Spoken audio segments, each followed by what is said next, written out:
how do you feel about the future of 3 max contracts teams, and more specifically about the trio of Jokic, Murray, and Porter going forward in the surrounding of the new CBA? I think if you're going to have 3 max guys on your roster, there's probably 2 factors for it that need one of 2 things needs to happen for it to really work. One, if not 2 of those guys needs to be on like the fun max, as Brian Windhorst calls it, like coming off the rookie scale, sort of like Cleveland right now with Mobley and Garland. That, or, and Cleveland would also be a good example of this. They're just, the players happen to fit on their rookie. They hit both these boxes. They need to be in the dead heart of their primes, because if you have someone, Durant's older, but like him and Booker's not been his best this season, but like still really good. But if you have someone with Bradley Beal who feels like he's on this precipitous decline, or he doesn't scale to a smaller role as well, it becomes wildly problematic, because not only is your roster shallow to begin with, but now in future seasons, it becomes hard to flesh it out with capable players, because you're dealing with such restrictive like transaction options. You're basically, especially if you're out of assets, but even if you're not, like the kind of 1-for-1 trades when it comes to like can't aggregate, can't take back more money than you send out, like that stuff makes trades difficult. And then the fact that you can't do anything other than add players on a minimum contract in free agency. So when you look at the Nuggets, I do think, I was talking about this the other day because we were doing something on which teams could look the most different next year. And a lot of people kind of want to know, like, well, isn't there a ton at stake for Denver? And I think when you're at this level, there's always a ton at stake. It's implicit. You have Nikola Jokic, and you're coming off a disappointing end to last year, and you are getting expensive. But they do have a wiggle room. Like if they want to, they can keep this exact team together. They'll be comfortably under the second apron. They might have some wiggle room under the first if they're able to, dump a Dario Saric somehow just because he's an expiring. Who knows? Zeke Naji might just have trade value after this season, for all we know. Some people thought that was one of the worst deals in the league. I do think we're going to reach a point where I would throw even Aaron Gordon into there, like probably one or two of those 3 guys, because Jokic shouldn't go anywhere.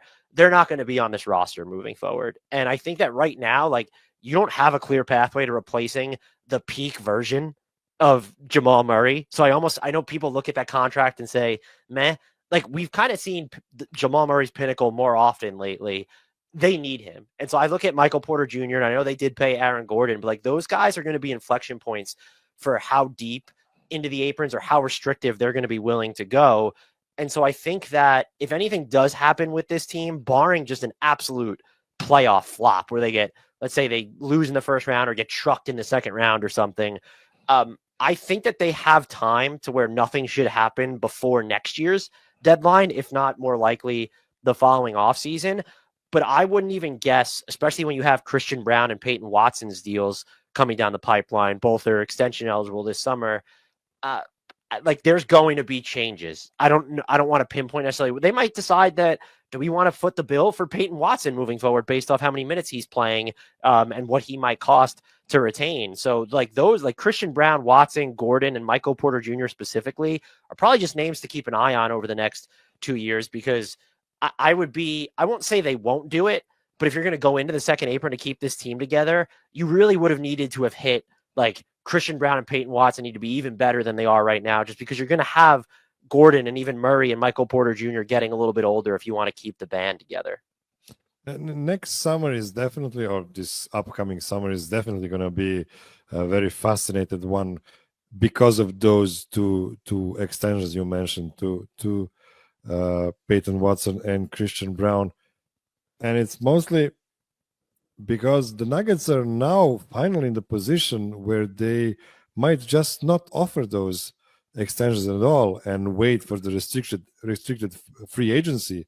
Because, the worst thing that could happen from that is to get a guy on a 3+1 deal instead of like a full 4-year or 5-year deal. Because, Nikola Jokic in 4 years is going to be 34. So maybe that's not as pressing as it was when they were extending Jamal and Michael Porter for the first time. The other thing here too, Miroslav, is that, and part of this has to do with the cap climate, but like NBA front offices have just become so cowardly over the past half decade or so, where we didn't have a single rival restricted free agent offer sheet Yeah. go out because all the top guys are signing extensions, and then teams don't want to.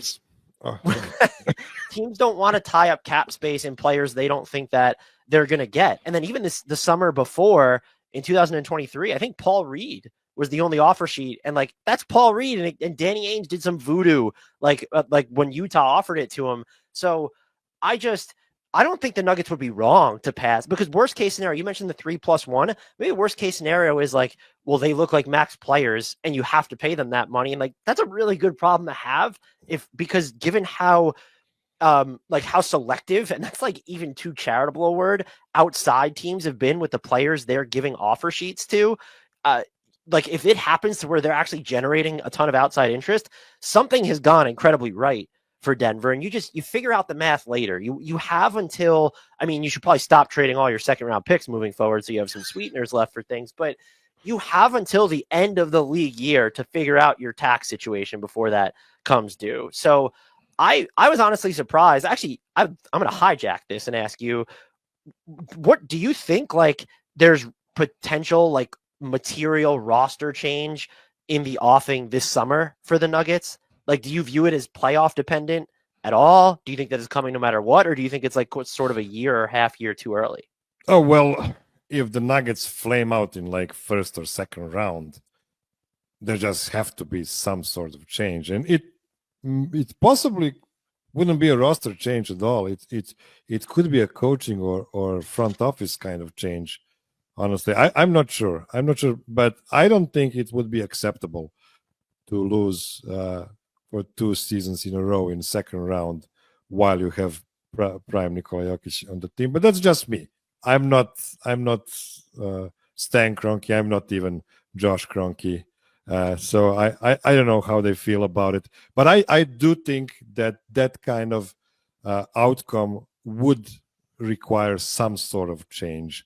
And I mean, that sort of change would probably just be Michael Porter, or maybe, I don't know, maybe somebody would be willing to give a lot for Christian Braun or Peyton Watson, and that would be the way to pivot from the current core.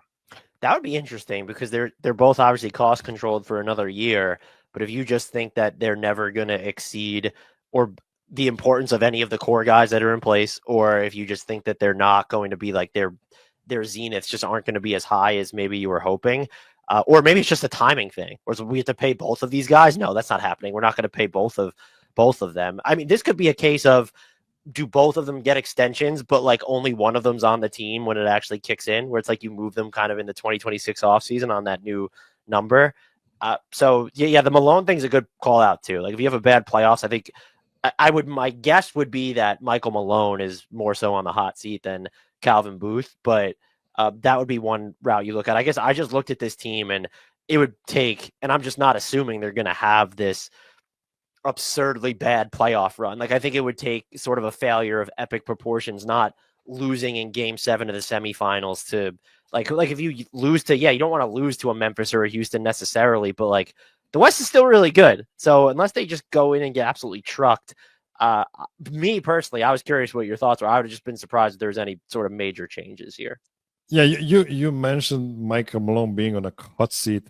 If you would ask the Nuggets nation, and I mean like the diehards, not like the casual, normal kind of fans, but the really invested fans, and if you would make a poll on whether Michael Malone or Calvin Booth have a safer seat in the organization, it would be as divided as like Joker and SGA discussion. Like you would have 50% people saying that Michael Malone is safe and it's not even close, and the other ones are going to say Calvin Booth, because we have the disciples of both of those. That's interesting. I would have thought that, just because obviously I'm not going to be as plugged into Nuggets fans as you, I would have just thought with Zeke Naji emerging and like Jalen Pickett getting minutes and Russell Westbrook for the most part kind of panning out. Let's see how useful he is in the playoffs. That it would have been and with KCP again, I think he would have been better in Denver. But with KCP having the season that he's had in Orlando, I would have thought that Calvin Booth would have came out looking among Nuggets fans a lot better than he did this time, 5 months ago or whatever it was. Yeah, I'm turning to that side, honestly. Like for me, it was enough to see Zeke playing really well, and Jalen Pickett being a real backup point guard in the NBA to sway in that side. But we'll see. Who knows? Who knows what the next 2 or 3 months are gonna bring us.